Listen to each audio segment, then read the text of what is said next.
Okay, this is a video on translation and reflection.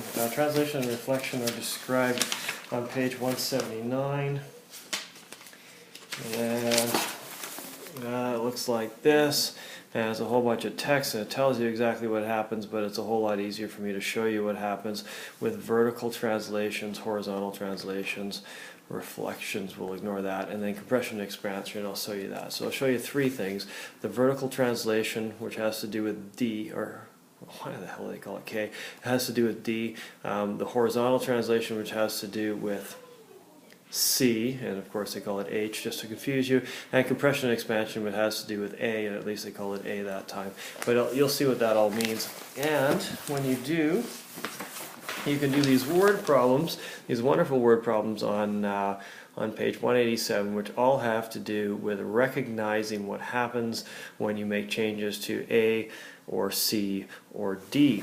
And by A or C or D, I'm talking about A, C, and D in this equation here. A on the outside, C on the inside of the absolute value, and D over on the end. And you remember that D is the y value of the vertex, and the x value of the vertex was minus C over B. And that's important stuff to remember. So let's start with three graphs here. Graph number 1, graph number 2, and graph number 3.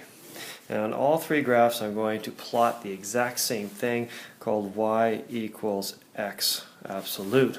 And that, of course, has a slope of 1 and minus 1, and it looks like a V, and it looks like this. And I'm going to put it just in the regular pen color, and then you will recognize how it gets altered when we change from the basic y equals absolute value x to something just a little bit different. And we'll start over here with this graph, and here I'm going to show you the vertical translation. And the vertical translation has to do with changes to this formula when we change D. Let's just slide that back down here too, just so we remember what that equation looks like. So when we change D, I'm going to graph for you y equals that stuff, and where's my trusty pink pen, plus 4. So I changed the equation a little bit from the original. The original was just y equals absolute value x. This is y equals absolute value x plus 4. And what happens is D now is plus 4, which means the y value of the vertex is plus 4. Everything else is the same in this equation, but we've just changed the y value of the vertex. So the y value of the vertex is now here at 4, and the rest of the graph is exactly the same. So you can see that by adding that plus 4, or by changing the value of D by 4, I've shifted the graph up by 4. And that's what that does. When I change D, it shifts the value of the entire graph up by the value of D. And I'm going to do another similar little change here. Y equals the absolute value of x. And we say minus 4. Well, when we go minus 4, that just means that our new value of D is minus 4. In other words, the y value of the vertex is minus 4. And so the vertex goes down here to minus 4. The rest of the graph is the same because the rest of the function is exactly the same. And then we end up with a function that looks like this when it's graphed, which really looks like the shift is downward, and that's what it did. It shifted the entire thing downward. So changes to D result in a vertical shift of the graph. Okay, that's what you call a translation.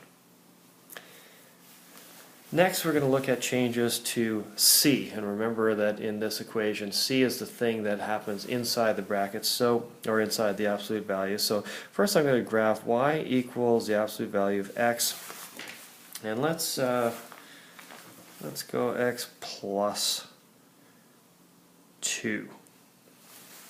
Now, if we change it that way, what we've done is we've changed the value of C.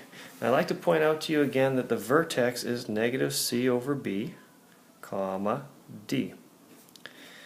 So the vertex, the D, or the y value of the vertex D has not changed. It's still 0. There's nothing out here, just like there's nothing out there. What has changed, though, is the value of C, right? The value of C in here is now 2.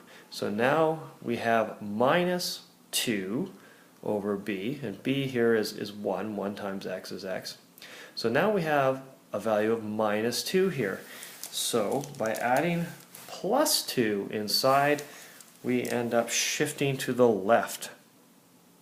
So our new vertex is here, which is at minus 2 on the x-axis, but everything else about the graph is the same. So essentially what we've done by adding a value here is shifted the entire graph to the left. And that's a horizontal shift. The horizontal shift comes from a change to C, and you can see that the change to C changes the value of x in the vertex. It shifts it over a little bit. And yeah, it's plus 2 here, and it's minus 2 is the direction it went, so it is reversed. Here, when you added 4 to D, you actually added and you moved it upward. So here it's kind of counterintuitive, it's kind of backwards, but it's because the vertex is minus C. And this just tells you how much to the left do you go. In this case, we go 2 to the left, which you can imagine the answer to the question, how much to the left do you go, if we did minus 2. Let me find a good color for this. Now let's go with green. If we added in, that's not the right green. If we put in minus 2, then our shift to the left is negative 2 spaces to the left, if I can be clever about it. If minus 2 is the value of C, then minus 2 is 2. And that's why our new vertex would be 2, 0. In other words, it would be right there. So minus 2, if plugged into this formula, it's minus 2, and we move out this way. So it's a shift to the right.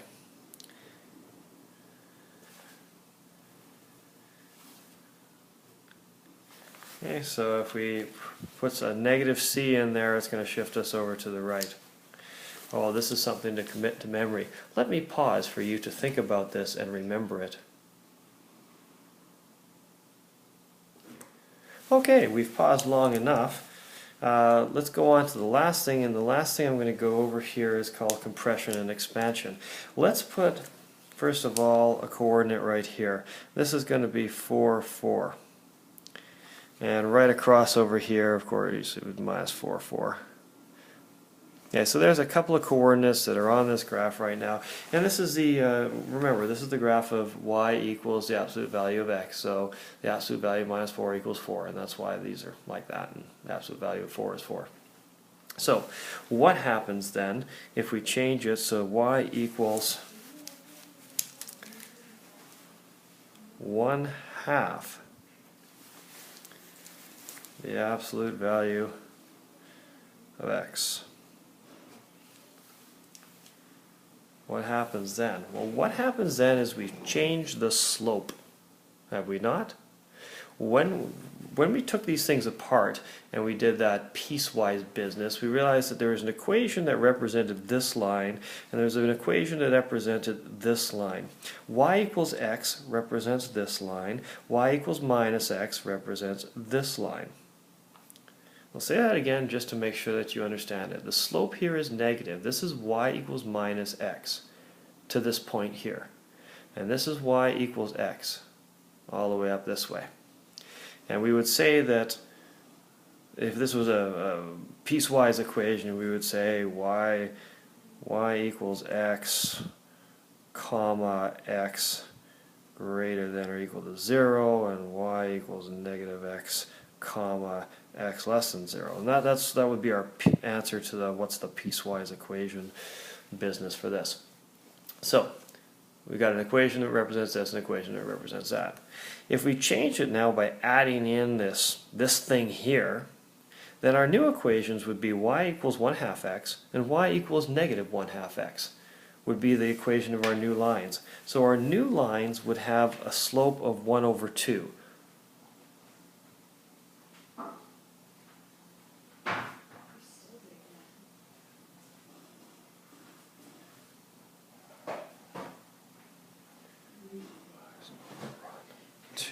That's backwards.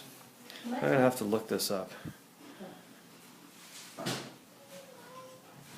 But this is what the book tells me, and that sounds backwards to what I think it is. And the book also tells me that if we go with a larger number here, like 2, which intuitively tells me a larger slope, that it should go twice as far out here like this and expand like this. And such that our new values here, that would be 2, 4, because it's half as far out, and this one here would be 8, 4, which would be twice as far out. I'm gonna have to I'm gonna double check it. You double check that. You double check to see if I've got that right or if I have that backwards.